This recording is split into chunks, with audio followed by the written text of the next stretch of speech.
The events of the morning of January 28, 1986, at 11:40 a.m. were unexpected for many, but a terrible, though completely predictable tragedy for a few. The Space Shuttle Challenger finished its construction and came into operational status in January 1979. It would go on to fly for the first time in April 1981. However, it would only be a few months later, in November, that a fateful flaw would be discovered, the first recorded occurrence of an in-flight O-ring erosion on the fuel joint of the solid rocket booster. The purpose of the O-rings themselves was to prevent hot combustion gases from escaping the inside of the rocket booster. These gases had begun burning through the seals between the joints. Should the flames break through, they could potentially burn through the shuttle's external fuel tank, igniting the liquid hydrogen and liquid oxygen within. This design flaw would be overshadowed by the shuttle's later accomplishments. Challenger would fly 3 missions per year from 1983 to 1985. It would help to perform the first spacewalk on a shuttle mission, as well as fly Sally Ride, and later Guion Bluford, the first American woman and African American, respectively, to fly into space. Nevertheless, the O-rings dilemma persisted. NASA officials, for their part, increasingly grew to believe that the problem, one of many they would have to handle with regards to the shuttle, was nothing more than another variable that they could manage. But not everyone turned a blind eye to it. By January 27th, on the eve of NASA's 25th mission, designated STS-51-L, had been delayed multiple times due to the weather as well as issues with the shuttle itself. Engineers at Morton Thiokol, the Utah-based manufacturer of the solid rocket booster, were strongly recommending against the launch. These included individuals such as engineers Bob Ebeling and Roger Boisjoli, who had laid out predictions that a catastrophe would unfold if Challenger was to launch. There was also Alan McDonald, the director of the booster rocket project, who was so perturbed by available data on the rockets that he refused to sign off on their use. McDonald and other engineers noted that if the launch went forward, it would happen when the temperatures at Cape Canaveral were at an abnormally cold 30 degrees Fahrenheit, or -1 degrees Celsius. The rubber seals of the O-rings would harden at such temperatures, hampering their ability to seal quickly and firmly in the joint, and possibly causing them to stiffen and unseal. NASA had never launched in such cold conditions before. Though the engineers at Morton Thiokol initially convinced the managers against okaying the rockets, NASA adamantly refused to endure another delay. They had been experiencing embarrassing and costly launch delays throughout 1985. The space agency pressured the Thiokol managers to reverse the finding of their engineers, and Thiokol buckled to their demands. Challenger's crew for the upcoming mission was comprised of 7 individuals. Commander Francis Dick Scobie, Challenger's commander. Pilot and mission specialist Michael J. Smith. Mission specialist Dr. Judith Resnick. Mission specialist Lieutenant Colonel Ellison Onizuka, the first Asian American in space. Mission specialist Dr. Ronald E. McNair, the second African American in space. Payload specialist Gregory B. Jarvis, and finally, Sharon Krista McAuliffe. McAuliffe's presence within the crew would prove to be the most iconic. Prior to her training to become an astronaut, she was a social studies teacher at Concord High School in New Hampshire. In 1984, she, like many others, had heard President Ronald Reagan's announcement of the Teacher in Space project, where NASA aimed to fly an educator into space to communicate a lesson from orbit to students across America. McAuliffe was successfully chosen out of over 11,000 other applicants, something she had expressed great enthusiasm for. Reagan was to deliver his State of the Union address the night of the 28th. Part of it was expected to make mention of Krista McAuliffe when she was in orbit. Prior to the mission, Onizuka had managed to sneak off to watch his daughters play a soccer game. He convinced them, as well as their teammates, to sign a soccer ball that he promised he would take into space, much to their excitement. The highly anticipated mission was meant to stand as a marker of progress, both scientific and social. As part of an established NASA effort to make space travel seem accessible to everyone, the Challenger's 7-person crew included a black man, a Japanese-American man, and 2 women, one of whom, teacher Krista McAuliffe, was soon to be the first non-astronaut, the first civilian to travel into space. The morning of January 28th, at the Kennedy Space Center, was just as icy cold as expected. And still, the mission began. Scores of onlookers watched from the stands, from afar, and even from their television sets, as Challenger prepared to take off from Launch Pad 39B. NASA had even arranged for students around the country to watch a special broadcast feed of the launch from school. Many of them were eager to see the first civilian go into space. At 11:38 a.m., the Challenger was cleared for launch and promptly commenced liftoff. Not even a full second later, a photograph was captured showing a puff of gray smoke spurting out from the right rocket booster. It was coming from the fuel joint. As the smoke gradually worsened, Challenger began its ascent none the wiser. Among the excited crew, Ellison sat on seat 3 on the flight deck. In his locker, among other things, sat the soccer ball his daughters had signed. Alright. Here we go. Houston Challenger roll program. Yo, you mother. LVLH.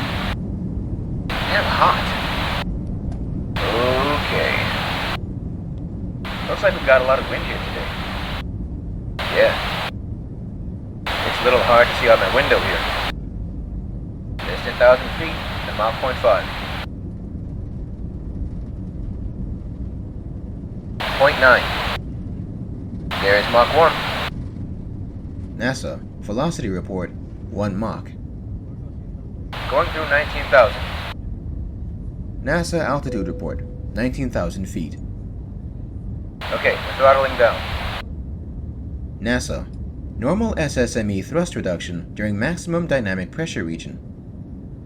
Throttling up. NASA Throttle up to 104% after maximum dynamic pressure. Throttle up. Roger. Feel that mother go. Woohoo! 35,000 going through 1.5. NASA Altitude and Velocity Report 35,000 feet, 1.5 Mach. Reading 486 online. NASA Routine Airspeed Indicator Check. Yep, that's what I've got too. Roger. Go at throttle up. NASA SSME at 104%. Uh-oh.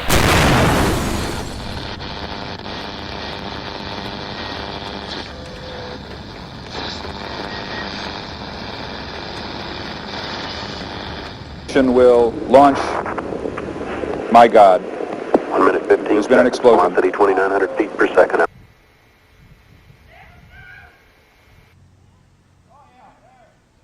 I saw it when it went through that hole. I don't remember it being that bright and that big. Look at that. 73 seconds was the amount of time that Challenger spent in the air.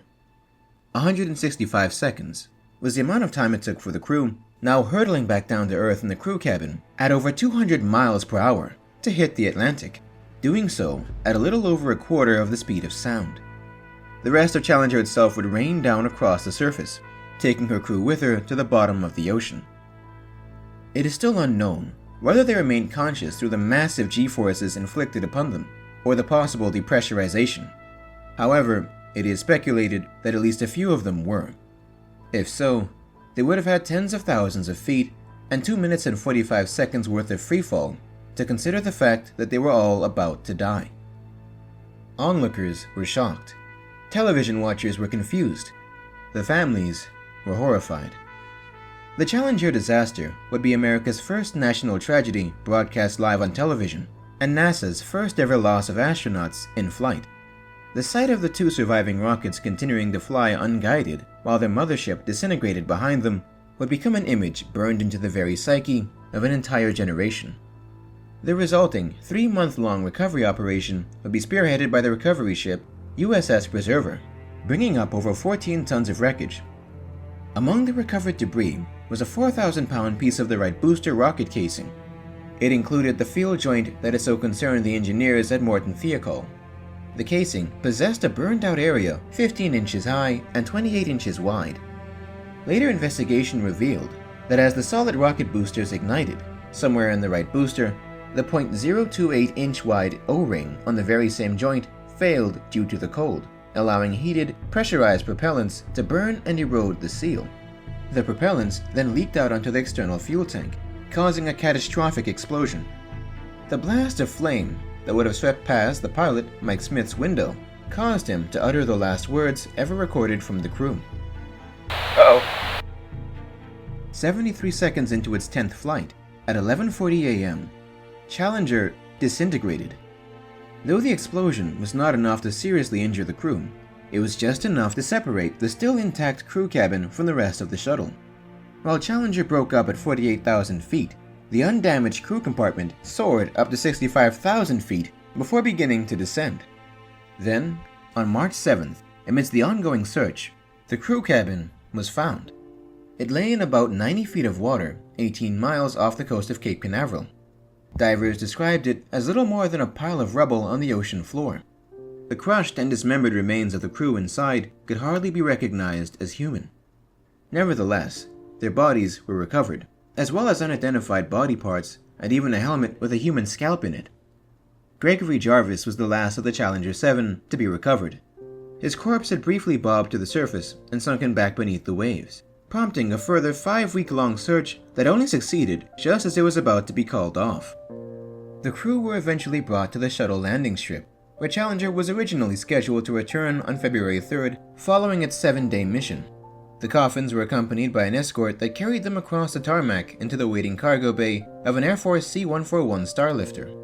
The plane transported them from the Kennedy Space Center to Dover Air Force Base in Delaware. From there, they would then be turned over to their families, who would go on to either cremate or bury them, some in Arlington Cemetery in Virginia, others in their hometowns. The disaster's aftermath would leave millions in shock. Out of respect, President Ronald Reagan would delay his State of the Union address. When he did deliver it, he started by focusing directly on the profound loss of the national tragedy. It would later be found that Reagan's original speech highlighted the Challenger's expected launch.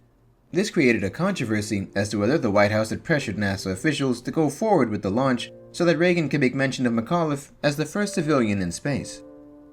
Reagan would establish the Rogers Commission to investigate the disaster. The commission would deliver a 12,000-page report determining that the failure of the O-rings in the field joint of the right SRB was the primary cause. However, it also criticized the management of NASA and Morton Thiokol for ignoring the well-documented safety concerns. This led to the creation of the NASA Safety Office, whose focus was to ensure the safety and reliability of NASA's future operations. Alan McDonald, the director who refused to sign off on the rockets that destroyed Challenger, would go on to redesign the joints of later rockets. These new designs would be used on September 29, 1988, when the Space Shuttle Discovery took off from its launch pad at the Kennedy Space Center, the first mission to take astronauts into space since the disaster. The mission was successful and reopened the door for NASA's future forays into space. The Challenger crew would receive various accolades and monuments. With the help of the families, a memorial was erected over the grave of the commingled, unidentified remains at Arlington Cemetery. Later, the crew would posthumously receive the Congressional Space Medal of Honor from then-President George H.W. Bush. The Soviet Union, having its own space program, would take special exception to the deaths of McAuliffe and Resnick, and would have 2 craters on Venus named after them. In 2004, NASA announced plans to rename the landing site of the Mars Opportunity rover as the Challenger Memorial Station. Perhaps the most important memorial to the crew, however, would come from the crew themselves. Ellison Onizuka's soccer ball remained in a glass case at Clear Lake High School for 30 years. That all changed when Principal Karen Eagle gave it to astronaut Colonel Shane Kimbrough, who was about to make a second trip to the International Space Station. She did this unknowingly on January 28, 2016, the 30th anniversary of the Challenger mission. On October 19th of that year, Expedition 48 launched successfully, carrying Shane and the soccer ball into low orbit before eventually docking with the ISS. Shane would bring the ball aboard and take this famous photo, showing it finally completing the mission the Challenger 7 had begun all those years ago. When asked about the ball, Lorna Onizuka, Ellison's wife, said, "I'm happy, gratified, thankful, very thankful, that it's finally made its way to where Elle would have wanted it to go." Back in 1980, Ellison returned to his high school in Hawaii to deliver a commencement speech. Some of the words he spoke that day are carried by every American, printed in their passport on the top of the last page. "Every generation has the obligation to free men's minds for a look at new worlds, so look out from a higher plateau than the last generation. Your vision is not limited by what your eye can see, but what your mind can imagine. If you accept these past accomplishments as commonplace, then think of the new horizons that you can explore. Make your life count, and the world will be a better place because you tried.